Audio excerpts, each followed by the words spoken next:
Hey guys, this is John with the Alpha Channel update for Tuesday, July 30th here in Los Angeles, 2024. I am here to promote my audiobooks here on YouTube, 26 Hours of the Legacy of a Mad Scientist and Legend of Ashley Fox. Awesome science fiction fantasy for you to listen to for free.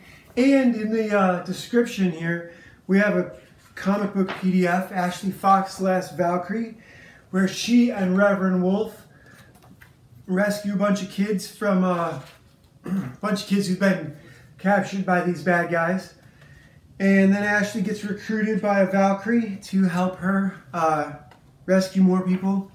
Free as a PDF here in the description. Check it out. And today, I'm actually kind of want to talk to you guys about Zero Number 5. So, the last one was perfect Bourne Identity sort of comic book. They've had a different illustrator for every one of these. This is written by Alice Cott, and this stuff is written so small, I don't know who the illustrator this time is. This illustrator does not believe in lighting his panels. This might be the guy who did the very first one. The very first one we started off with a scene like this, where the old Edward Zero is being threatened by a kid with a gun from behind, and they're having a conversation where Edward is telling him about his past.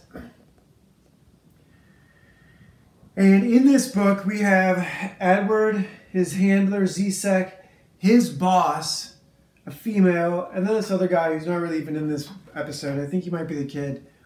Anyhow, Zsek tells Edward that they killed Carlisle's gang while Edward's in the hospital. And like I said, this guy does not believe in lighting. There's no cross-hatching. It's just line work and then colored. I'm presuming that it was inked. But no, I mean, this one is lighting because the character's in silhouette. But every other place, the lighting is uniform. There's nothing, no specific. It's kind of a flat issue too. It's mostly interrogation of Edward. And this is sort of strange. They've got him on pills, obviously. But, uh-oh, lost my spot. So here's Zsek talking to him, debriefing him, asking him if he's taking his pills, how he's adjusting. Edward really has kind of no empathy, which is something I wanted to mention. With this character, there's not a lot of attachment to him. He talks about having nightmares. He talks about his childhood and whatnot, his parents.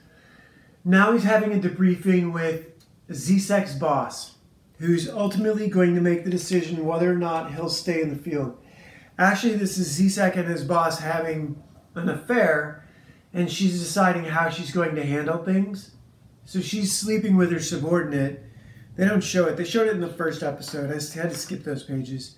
But here she is grilling Edward about whether or not he's ready to go back into the field, and explaining how they perceive him, what they think of him. He, however, is not attached to the outcome she's presenting. She's presenting putting him back in the field like some kind of reward, and he's completely not interested. And it's interesting looking at this a second time after I read it this morning. Not only is he not interested, when we get to why he's not interested, it really is she brings up a couple different things. She brings up how the girl, Miranda, died. She asks him about his different kills. She asks him about some of the stuff Zsek has done, which doesn't affect Edward, but it pisses off Zsek, and she throat punches him after the debriefing with Edward. We're supposed to care about Edward because the camera is focused on him, but this is an equilibrium. You know, I read the Cortland Gentry stories, The Gray Man. I don't remember. Mark Greaney, I think, is the author of those. I read Takashi Kovacs by Richard K. Morgan. The Altered Carbon series is really good. And that's good. So I read the Bourne series. That's good. You know, the last issue of this was perfect for what this was. If this had continued in that line, so what that last issue threatened to be was Carlisle said he had a lot of dirt on Zizek and he threatened to expose it. And you could have had, so that was issue 4, you could have had the next 12 issues be that dirt coming to the surface and Edward being sent out to deal with it over and over and over again. And Zizek being exposed in more nefarious plots. And not just him, but the people who work above him. You know what I mean? You could have had it. It was a great opportunity. But that's not what they did here. They got really kind of granular. They didn't chase down that story arc, that story thread. They get into this mom and dad are fighting bit between Zizek and his boss. And then you have Edward eating his drugs, but then spitting out his drugs. Still no lighting, just darker colors for nighttime. No lighting at all in the book. So I can't believe this was the same as the first artist. I think I would have noticed that, but maybe I didn't. I'm not going to dig it out right now on stream. Because this goes an even weirder direction. Zizek is taking Edward somewhere to show him something, and they have to put on these rebreather suits, decontamination suits. So what's it going to be, right? Aliens in an underground hangar. Bacteriological aliens of some sort in an underground hangar. Growing all kinds of weirdness on people and on the walls. And it's not explained. Now we just have Edward in the future, and we have the consequences of unrestrained alien bacteriological growth on the planet for 30 years. And he's unconnected from the outcome, so I guess we'll keep reading these. I was really hoping we were going to see Carlisle's dirty secrets come to light one issue at a time. And that would have been a perfect way to do a Bourne Identity, sort of James Bond assassin type story. It would have been really easy to do it that way. But instead we get a cheap sci-fi. It's like those old sci-fi movies like Flash Gordon, right? Flash Gordon has to deal with Ming the Merciless, and then he has to meet all these other outgroups and unite them all to fight Ming. And really what that is just a serial where they keep introducing new potential enemies that you have to befriend in an alien civilization to keep the serial running. And this is at a different artist every time. I don't like that. I don't like that at all. It's going to be interesting to see where it goes. This is Wildwood Tarot for today and yesterday. I'm not doing 2, just the box and the book and then the card. But I missed it yesterday. Today is the World Tree, which I really like. And I might use a version of this. I'm working on a version of this in outer space. Basically galaxies that look like a tree. And you can track. So in the movement of galaxies, you know, like Superman, right? He can spin the world backwards. The movement of galaxies, you can track things over time by how the galaxy moves and by going to a galaxy at different places in its momentum. Now gods can do that. The Aesir, Odin on Skidbladnir with Sleipnir, his 8-legged horse, and Skidbladnir, his boat, and Gary and Freki, his wolves. He can do that. He can travel up and down through time. He can send his Valkyrie back in time to collect various heroes that have been scattered. When a problem comes up, collect them as Einherjar, and then those heroes fight in a new battle. That's basically the story I'm working on. It's a lot of fun. But in the meantime, check out the audiobooks, check out the comic book. In terms of drama going on, you know, political drama, like world drama, I keep saying I don't care, and I really don't. You know, the sun's still shining, the squirrels are still fighting with birds. I don't have anything to complain about, you know what I mean? Things are hard for people who, if you're playing the game, okay, if you're playing the game and you're a personality and you're out there and you're in the rat race, I'm out of the rat race now. And by the rat race, I mean the family kids were rat race.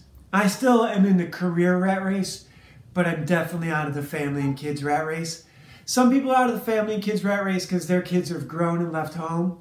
And some people are out of the family rat race because they've aged out. And I'm happy to say that I feel like I've aged out. And my life is so much easier. The idea of never having to fight with any, like, okay, so but that's not what I want to talk about.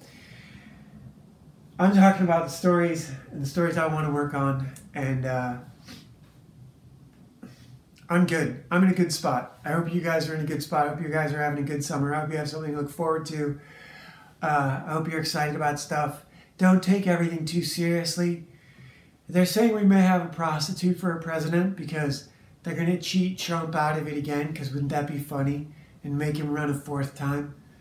And that could only happen if she picks Obama as her running mate. And she won't do that. I don't think he's going to go for it.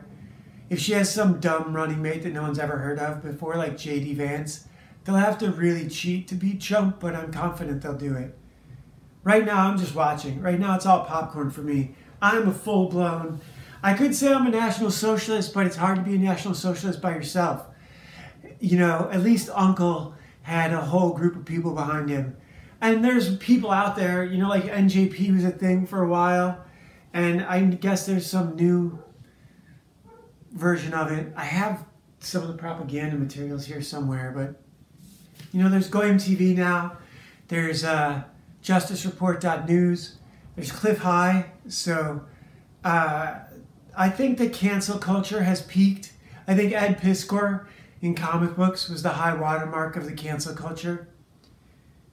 So I'm sure people will still be canceled, like Chris Cole, who just got canceled for some nonsense. His girlfriend said he wasn't a good boyfriend, and so now he's kicked off his skate team. I haven't looked and see if he got kicked off Fallen Shoes. I just got my first pair of Fallen Shoes like a month ago. Like literally a month ago. Almost to the day. No, a little bit more than. Footprint insoles make me feel like a superhero. Footprint insoles, you guys got to check those out. Some of the technology today really is pretty amazing. Joey Brzezinski and Footprint insoles. You guys are awesome. You guys are awesome. And other than that, read The Robe by Lloyd C. Douglas. This is my autographed copy. I have given away my first copy of The Robe. I still have one more copy over there, but I gave away the nicer, newer copy, and I kept my autographed copy for myself. But yeah, find some shit to give away, you guys. Give away skateboards, give away comic books, give away what you love the most, and it will come back to you. See you tomorrow.